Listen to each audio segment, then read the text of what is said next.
তাদের মিছিলের লাইন লম্বা করা এবং তাদের সঙ্গে যেতে বাধ্য করা ছলে বলে কৌশলে। এই অবস্থা থেকে রাজ্য যখন বেরিয়ে এসছে 2018 সালে এবং 2018 সাল থেকে বর্তমানে রাজ্যের জনপ্রিয় মুখ্যমন্ত্রী অধ্যাপক ডক্টর মানিক সাহা মহোদয়ের নেতৃত্বে যখন স্বচ্ছতার নিরিখে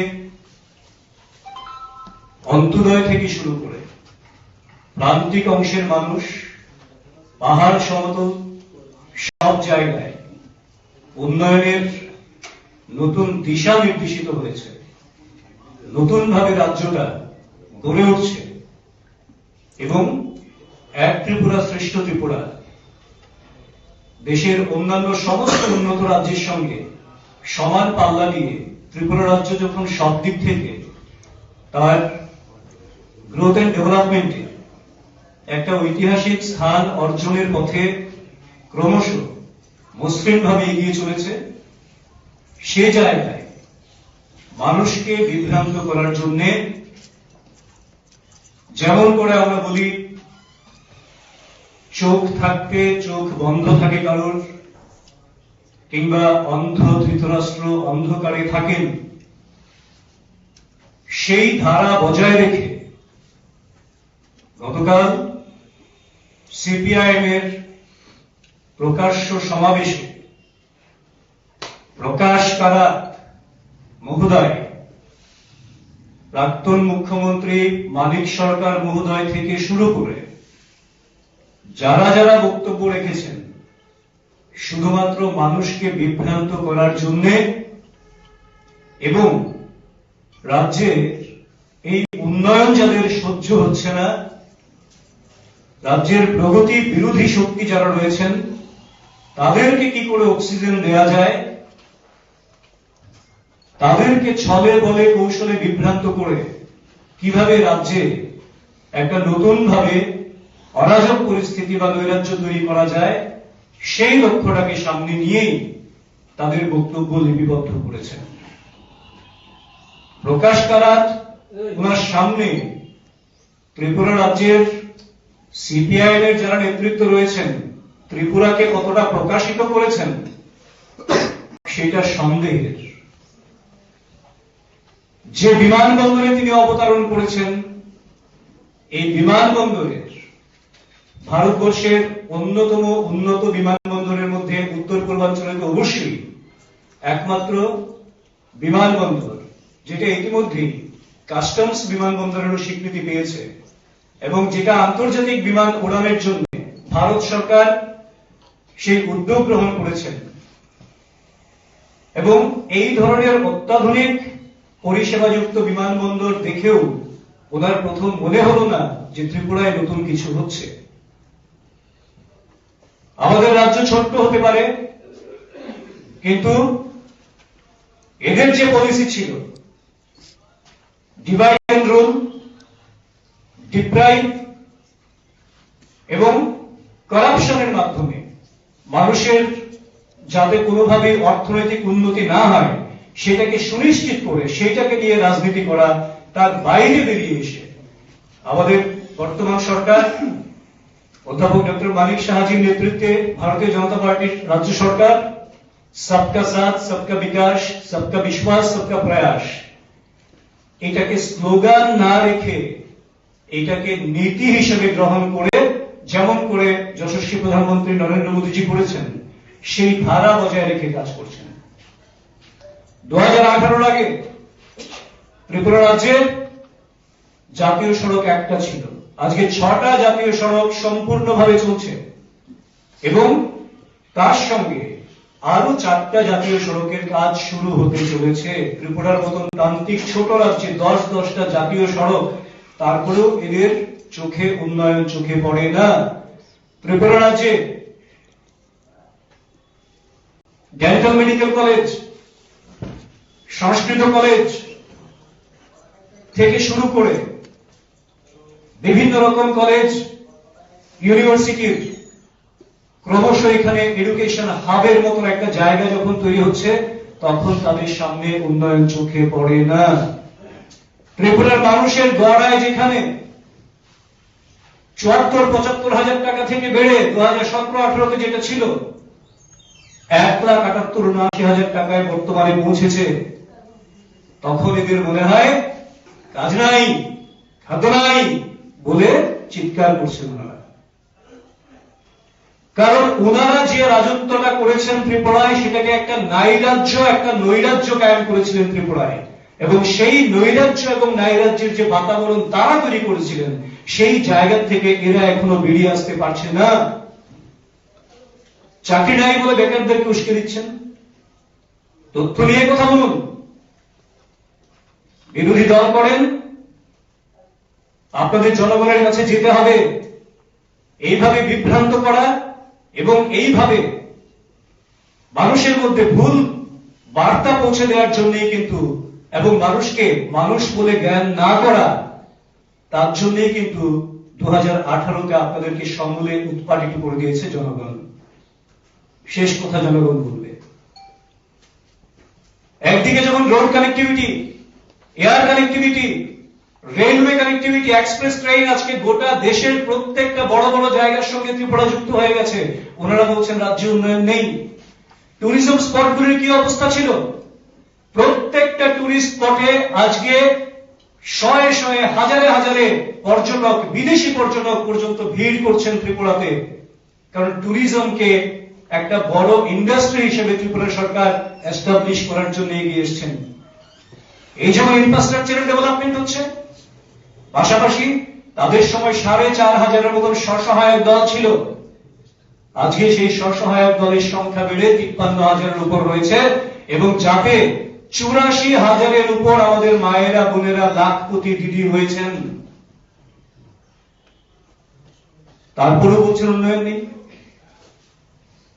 বন্যা পরিস্থিতির পর প্রত্যেকটা ডিপার্টমেন্ট থেকে প্রাথমিকভাবে কৃষকদের জন্য 1,000 টাকা করে, অন্যান্য শ্রমিকদের 1,000, পরে সেটা শ্রমিকদের জন্য, নির্মাণ শ্রমিকের জন্য 4,000 টাকা, কৃষকদের প্রধানমন্ত্রী ফসল বীমা যোজনার মাধ্যমে টাকা, প্রধানমন্ত্রী কিষাণ সম্মান নিধির টাকা, সব মিলে তাদেরকে যাতে বার করে আনা যায়, এবং যারা ক্ষতিগ্রস্ত বেশি হয়েছেন তাদের জন্য অতিরিক্ত অর্থ বরাদ্দ, সমস্ত বিষয়গুলি যখন করেছেন, তখন বলছেন সেখানে রাজ্য সরকার উদ্যোগ গ্রহণ করেনি। তাদের ভূমিকাটা কি ছিল? কারণ আমরা যদি দেখি 2017-18 সালে ত্রিপুরা রাজ্যের যে বাজেট বরাদ্দ ছিল, সেই বাজেট বরাদ্দ বর্তমানে 2024-25 সালে বা 25-26 সালে এসে তার থেকে প্রায় দ্বিগুণে পৌঁছতে পেরেছে, প্রায় দ্বিগুণ পর্যায়ে পৌঁছেছে। কাজেই এই বিষয়গুলি কিসের প্যারামিটার, কিসের ভিত্তিতে তারা কথা বলেন? আমাদের রাজ্যের জনজাতি উন্নয়নের জন্য রাজ্য সরকার আন্তরিকভাবে সর্বোচ্চ ব্যবস্থা গ্রহণ করেছেন। একদিকে যেমন চুক্তি স্বাক্ষরিত হয়েছে, চুক্তির বাস্তবায়ন হচ্ছে, তার সঙ্গে সঙ্গে বিভিন্ন ডিপার্টমেন্ট থেকে আলাদা ফান্ড এডিসি কে দেওয়া হচ্ছে জনজাতি উন্নয়নের জন্য, এবং ব্লু রিভার শরণার্থীর তাদের স্থায়ী সেটেলমেন্ট করে দেওয়া হয়েছে গোটা রাজ্যে, যেটা ছড়িয়ে রেখেছিল 20 বছর 21 বছর ধরে সেই সিপিএম তথা বামফ্রন্ট সরকার যখন ছিল ত্রিপুরা রাজ্যে। সেই সঙ্গে এডিটিএ প্যানেল এফটির যারা রয়ে গেছিল তাদের সঙ্গে চুক্তি সম্পাদিত হয়েছে, এবং মূল স্রোতে তারা ফিরে এসেছে। এই সমস্ত দিক থেকে ত্রিপুরাকে একদিকে যেমন শান্তি সম্প্রীতির একটা জায়গায় পৌঁছে রাখা, আরেকদিকে ত্রিপুরার যাতে সার্বিক উন্নয়নে সব অংশের মানুষ, যেহেতু আমরা বলি সবকা সাথ সবকা বিকাশ সবকা বিশ্বাস সবকা প্রয়াস, তার জন্য ত্রিপুরা রাজ্যকে ওই জায়গায় পৌঁছে দেওয়ার লক্ষ্যমাত্রা নিয়ে কাজ করছেন। এবং ত্রিপুরায় যে নেশার সাম্রাজ্য তারা তৈরি করেছিল, সংস্কৃতি একটাই ছিল, নেশা সংস্কৃতি, সিপিএম এর দান ছিল সেটা। এই নেশার বিরুদ্ধে যুদ্ধ ঘোষণা যদি কোন সরকার করে থাকে, এটা ভারতীয় জনতা পার্টির সরকার প্রফেসর ডক্টর মানিক সাহাজির নেতৃত্বে করছেন, যার ফলে 14,350 কেজি গাঁজা, গত বছরের তথ্য বলছি, 75,318 বোতল কফ সিরাপ, 5,83,465 ট্যাবলেট ইত্যাদি ইত্যাদি, মানে প্রচুর পরিমাণে, আপনারাই মিডিয়াতে লিখছেন প্রতিদিন কোথাও না কোথাও নেশা জাতীয় দ্রব্য সিজ হচ্ছে। আগে নেশা দ্রব্য সিজ হলে কি হতো, ব্রাউন সুগার হেরোইন সিজ করে আনতো, আনলে সেটা হয়ে যেত ময়দা বা আটা। এখন সেটা ময়দা আটা হয় না, সেটা ব্রাউন সুগারই থাকে, এবং তার বিরুদ্ধে যা আইনগত ব্যবস্থা নেওয়ার সমস্ত ব্যবস্থাগুলি যথারীতি কিন্তু সরকার নিচ্ছে, প্রশাসন নিচ্ছে।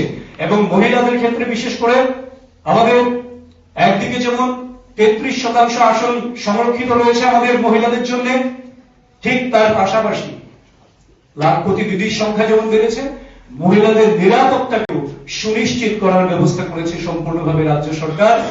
ক্রাইম এগেইনস্ট ওমেন ত্রিপুরা রাজ্যে বর্তমানে সবচেয়ে কম একটি জায়গায় রয়েছে। কাজে একদিকে যখন এই সরকার গ্রাম গরিব কিষানের জন্য গ্রামীণ এলাকায় প্রধানমন্ত্রী আবাস যোজনা কিংবা শহর এলাকায় Pradhanmantri Awas Yojana, irrespective of all political identity, caste, creed, সমস্ত কিছুর ঊর্ধ্বে ওঠে।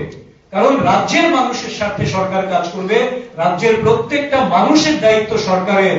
পলিটিক্যাল দল, পলিটিক্যাল পার্টির দায়িত্বে থাকে। সরকার যখন গঠিত হয় তখন সেই সরকারের দায়িত্ব থাকে গোটা রাজ্যের চিন্তা করা, যেটা তারা করেননি। 35 বছর শাসন ক্ষমতায় থেকে তারা করেননি, কিন্তু ভারতীয় জনতা পার্টির সরকার ত্রিপুরা রাজ্যে 18 সালে প্রতিষ্ঠিত হওয়ার পর যখন দেখছেন কোন রকম ডিভিশন ছাড়া, বৈষম্য ছাড়া সবার জন্য কাজ করছে সরকার, তখন তাদের সহ্য হচ্ছে না। কারণ মানুষ যখন নিজের ন্যায় অধিকারটা বুঝে নিতে পারছে, মানুষ যখন জানতে পারছে যে এইগুলি আমাদের পাওয়ার কথা ছিল, এত বছর আমাদেরকে ইচ্ছে করে বঞ্চিত করে রাখা হয়েছে, তখন মানুষ তাদের সঙ্গ ত্যাগ করতে শুরু করেছে। কাজেই অন্তোদয় থেকে শুরু করে প্রত্যেক অংশের মানুষের জন্য জল জীবন মিশনের আওতায় 2017-18 সালে 3.6% পাইপলাইনের মাধ্যমে পানীয় জল দেওয়া হয়েছিল। বর্তমানে সেটা প্রায় 85% উপর পৌঁছে গেছে। সরকার লক্ষ্যমাত্রা নিয়েছেন 2025 সালের মধ্যে 100% বাড়িতে পাইপলাইনের মাধ্যমে পানীয় জল পৌঁছে দেওয়ার জন্য।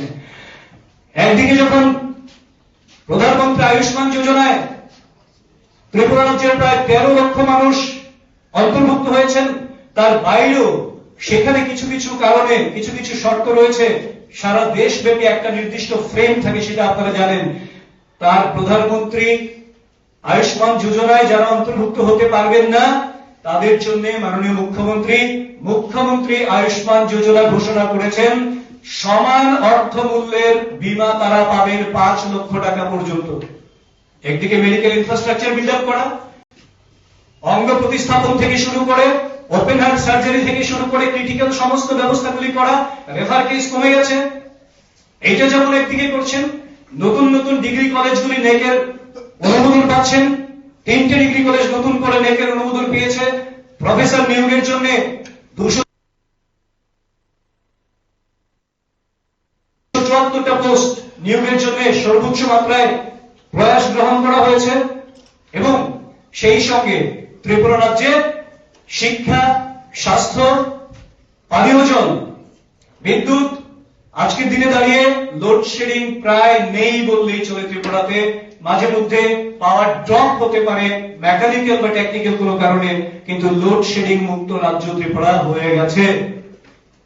এই বেসিক যে মানুষের বিষয়গুলি, এবং প্রধানমন্ত্রী গ্রাম সড়ক যোজনায় প্রত্যেকটা গ্রামের ছোট ছোট সড়কগুলিকেও আরো প্রশস্ত করে মানুষের যাতায়াতকে কি করে আরো সুবিধাজনক করা যায়, সেই লক্ষ্য নিয়ে যখন কাজ করছেন, একদিকে ইনফ্রাস্ট্রাকচার, একদিকে ইকোনমিক ডেভেলপমেন্ট, একদিকে নতুন নতুন উদ্যোগপতি যারা রয়েছেন স্টার্ট আপের মাধ্যমে তাদেরকে আরো বেশি মাত্রায় সরকার সাহায্য সহযোগিতা করে রাজ্যে যখন একটা শক্তিশালী অর্থনীতির ভিত তৈরি করতে চাইছেন, আমাদের পরবর্তী প্রজন্মের জন্য একটা শিল্প বান্ধব অবস্থা তৈরি করতে চাইছেন, যার আপনারা দেখেছেন একটা সামিট হয়েছিল, ইন্ডাস্ট্রিয়াল সামিট, যেখানে 81টা মৌ স্বাক্ষরিত হয়েছিল।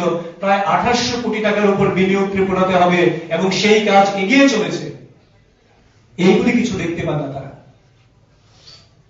কাজেই মানুষকে বিভ্রান্ত করার জন্য এই যে কথাবার্তা বলছেন, এবং সঙ্গে তারা কি বলছেন,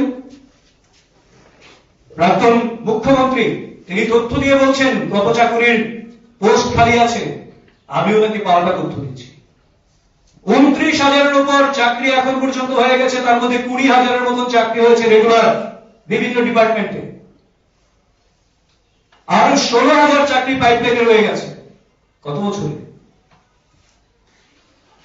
গত 7 বছর প্রায়। কাজে মানুষকে বিভ্রান্ত করার জন্য এদের যা যা করার সবকিছু ওনারা করছেন। সেই সঙ্গে ওনারা কি বলছেন? ত্রিপুরায় ডেমোক্রেসি নেই। ডেমোক্রেসি আপনাদের থেকে শিখতে হবে। আপনাদের কমিউনিস্ট ম্যানিফেস্টোর কথা কি? Its aim is socialism and communism through the establishment of the state of dictatorship. আপনাদের মুখে গণতন্ত্র, তারপর রাজনীতির জন্য বলবেন, বলুন। সাধারণ জনসাধারণের জন্য আমি একটা প্রশ্ন রাখছি শুধু, যদি ডেমোক্রেসি না থাকে, ওনারা গোটা রাজ্য জুড়ে, ওনারা কংগ্রেস কিংবা যে কোনো দল কি করে প্রতিদিন, প্রতি সপ্তাহে মিটিং, মিছিল, সমাবেশ কি করে করছেন? স্মুথলি তো করছেন সব। হ্যাঁ, একটা নাটক মঞ্চস্থ করেছেন। কি? বিবেকানন্দ ময়দান চেয়েছেন কবে? যখন আপনারা জানেন ওখানে সরকারি প্রোগ্রাম নির্ধারিত আছে। ওইটাকে নিয়ে জল ঘোলা করে মানুষের মধ্যে বিভ্রান্তি তৈরি করার চেষ্টা করেছেন। আপনাদের দলীয় কার্যক্রমের জন্য বিবেকানন্দ ময়দান, যে কোনো ময়দান আপনারা পেতেই পারেন, কিন্তু তার মানে আপনাদের দলীয় কার্যক্রমের জন্য সরকারি নির্ধারিত অনুষ্ঠান বাতিল করে আপনাদেরকে দেওয়া হবে। আপনাদের 35 বছরে কভার দিয়েছেন কাকে? ইনস্টেন্স আছে একটা দেখাতে পারবেন? না, দেখাতে পারবেন না। এইটাকে নিয়ে জল ঘোলা করেছেন, কারণ তারা জানেন এইটাকে নিয়ে জল ঘোলা করবেন। বিবেকানন্দ ময়দানে যদি সমাবেশ করেন, তার 1/4 লোক সেখানে ওনারা খুঁজে পাবেন না। তার জন্য জায়গাটা বেছে রেখেছেন আগে, যে এই জায়গাতেই করবো। মাঝখানে জল ঘোলা করেছেন মানুষের সিম্পিথি আদায় করার জন্য, শুধু কিছু না, এবং মানুষকে বিভ্রান্ত করার জন্য।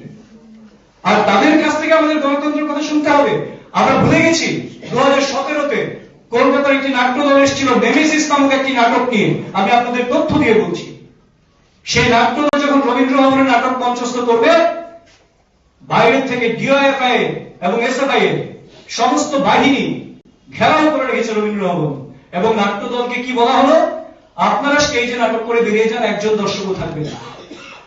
এই পরিস্থিতি এবং এই ধরনের অত্যন্ত ভয়ঙ্কর, লজ্জাজনক একটি অভিজ্ঞতা নিয়ে সেই নাট্য দল ত্রিপুরা থেকে বেরিয়ে গেছিল।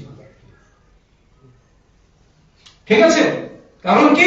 সেখানে কমিউনিস্ট কি করে মানুষকে প্রতারিত করে কিছু আছে, এবং বাধ্য করা হয়েছিল সেই সময় শিল্পী সংগঠন যারা রয়েছে তাদেরকে প্রতিটা গানে, প্রতিটা নাটকে সেটাই মঞ্চস্থ হবে, সেটাই গাওয়া হবে, যেখানে থাকবে ত্রিপুরায় খুব ভালো সরকার চলছে, স্বর্ণযুগ চলছে, সিপিএম খুব ভালো, মানিকবাবু খুব ভালো, এইরকম। কোথায়? আজকে তো সেই কম্পালশন নেই। শিল্পী, সাহিত্যিক, বুদ্ধিজীবী যারা রয়েছেন তারা সবাই নিজের নিজের মতন করে নিজের নিজের ক্ষেত্রে কাজ করছেন, যার যার কাজে স্বীকৃতিও পাচ্ছেন, পুরস্কৃত হচ্ছেন। আমাদের সরকারের মধ্যে তো সেই রকম উপমণ্ডকতা কিংবা সেই ধরনের নেতিবাচক দৃষ্টিভঙ্গি নিয়ে সরকার চলছে না। কারণ সরকার যখন হয় সেটা জনগণের সরকার হয়, দলের সরকার হয় না। এটা ভারতীয় জনতা পার্টির সরকার ভালো করে জানে। আর গণতন্ত্রের কথা যারা বলেন তাদেরকে দুটো গানের লাইন আমি মনে করিয়ে দিয়েছি। 2018 নির্বাচনের আগে আপনাদের সিপিএম এর গানের মূল লাইন কি ছিল আমি মনে করিয়ে দিই, আপনারা শুনবেন আমার প্রয়োজনে।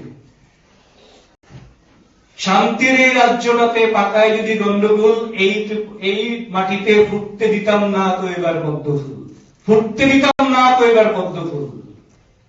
এই ছিল অ্যাডামেন্ট আমাদের। মানে যেন তেন প্রকারের ত্রিপুরা রাজ্যের কোনো পরিবর্তন আসতে দেওয়া হবে না, এই বার্তা ছিল গোটা রাজ্যে। কিন্তু শেষ কথা কে বলেন? জনগণ বলেন শেষ কথা। আপনারা যতবার বলেছেন ফুটতে দিতাম না তো পদ্ম ফুল, ততবার জনগণ বলেছে ফুটিয়েই ছাড়বো পদ্ম ফুল। এবং 18 সালেও পদ্ম ফুল ফুটিয়েছেন, 23 সালেও পদ্ম ফুল ফুটিয়েছেন। আগামী আরো কয়েক দশক পদ্ম ফুল জনগণ ফোটাবেন। কারণ রাজ্য সরকার যতদিন, আমাদের স্থির বিশ্বাস ভারতীয় জনতা পার্টির সরকারের প্রতি, এটা সবকা সাথ, সবকা বিকাশ, সবকা বিশ্বাস, সবকা প্রয়াস, এই লক্ষ্যমাত্রা নিয়েই কাজ করবে। এবং যতদিন এই কাজের ধারা বজায় থাকবে, জবাবদিহি সরকার হয়ে থাকবে, জনগণের সরকার হয়ে থাকবে। অর্থনৈতিক দিক থেকে পশ্চাৎপদ যারা, তাদের সুযোগ সুবিধা যতদিন পৌঁছে দেওয়া যাবে। ত্রিপুরা রাজ্যের মতন রাজ্যে 4 লক্ষের উপর মানুষ সামাজিক পেনশন পাচ্ছে। আগে পেনশন কত পেত বললে তো কয়েক ঘন্টা বলা যাবে। 300 টাকা, 500 টাকা, 700 টাকা, এক লাফে প্রথমত 1000 টাকা, পরে 2000 টাকায় পেনশন পৌঁছে গেছে, সোশ্যাল পেনশন। এবং সেই পেনশনে আরো মুখ্যমন্ত্রী পেনশন প্রকল্পে আরো 34,000-এর উপর নতুন পেনশন প্রাপক যুক্ত হয়েছে। কাজে সামাজিক পেনশন থেকে শুরু করে একদিকে খাদ্য, এই বন্যার পর 10 কেজি করে চাল ফ্রি দেওয়া হচ্ছে। কোথায় সেই বিষয়গুলো নজরে পড়ে না? খাদ্য নেই, কাজ দিয়ে যারা চিৎকার করেন, কোথায় খাদ্যের অভাব, কাজের অভাব। আবার আগ বাড়িয়ে এটাও বলেন সন্তানও নাকি বিক্রি হয়। আমি জানি না কি করে বলেন। ওই যে বললাম অন্ধ ধৃতরাষ্ট্র অন্ধকারে, এক বৃত্ত থেকে বেরিয়ে আসতে পারছেন না, এক ঘেয়ে ঘ্যান ঘ্যান করেই চলেছেন দিনের পর দিন। কাজে আমরা আপনাদের মাধ্যমে রাজ্যের সচেতন গণতন্ত্র প্রিয় মানুষ যারা রয়েছেন, তাদের সবার কাছে বিনম্র অনুরোধ করব, রাজ্যের শান্তি শৃঙ্খলা বজায় রেখে ত্রিপুরায় সবার উন্নয়নের জন্য গরিব কৃষক থেকে শুরু করে যুবক মহিলা থেকে শুরু করে সবার জন্য রাজ্য সরকার যে উদার দৃষ্টিভঙ্গি নিয়ে কাজ করছেন, সকলের সমন্বয়ে সেই বিকাশের ধারায় এক ত্রিপুরা শ্রেষ্ঠ ত্রিপুরা গঠন করার জন্য রাজ্য সরকার যখন কাজ করছেন, তাদের কুচক্রীপনায়, তাদের বিভ্রান্তিতে এবং তাদের প্ররোচনায় পা দিয়ে নিজেদের এবং রাজ্যের জন্য কোন রকম নেতিবাচক বিপদ ডেকে আনবেন না। রাজ্যের উন্নয়নে আপনারা শরীক থাকুন। যেখানে রাজ্য সরকারের ভুল হলে সেটা বলবেন, অবশ্যই বলবেন, কিন্তু তাদের প্ররোচনায় পা দিয়ে রাজ্যের উন্নয়নের প্রতিবন্ধকতা সৃষ্টি করার যে প্রয়াস, তার থেকে আপনারা নিজেরা সচেতন থাকুন, সাবধান থাকুন। রাজ্যের উন্নয়নে আপনারা শরীক আছেন এবং আপনাদের হাত ধরে সবার সম্মিলিত প্রয়াসে এক ত্রিপুরা শ্রেষ্ঠ ত্রিপুরা অর্জন আমরা খুব সহসাই সেই লক্ষ্যে পৌঁছে যাব। এই কোটি কথা বলে আবার কথা বলা শেষ করলাম। আপনাদের যদি কোনো কিছু থাকে।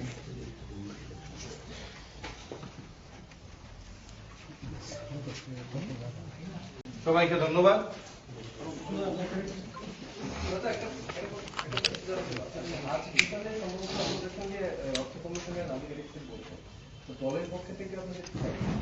আমাদের দুজন প্রতিনিধি গেছেন, ওটা অলরেডি প্রতিনিধি দুজনের কাছে দিয়ে দেওয়া হচ্ছে, কারণ অর্থ কমিশনের বিষয়টা তো আর ওপেন ডিসকাশনের বিষয় না, ফোরাম না। কাজে দলের যা বক্তব্য থাকবে সেগুলি বিভিন্ন দল রাখবে, সেই সেশনটা ওপেন হবে, বিভিন্ন দলের প্রতিনিধিরাই সেখানে থাকবেন। তো সেটা ওপেন হলে সেটা অর্থ কমিশন বুঝবে বা আলাদা করে বুঝতে পারেন। তবে আমাদের দলের যে ভাবনা সেটা অলরেডি দিয়ে পাঠিয়ে দেওয়া হয়েছে, প্রতিনিধিরা অলরেডি পৌঁছে গেছে। Thank you.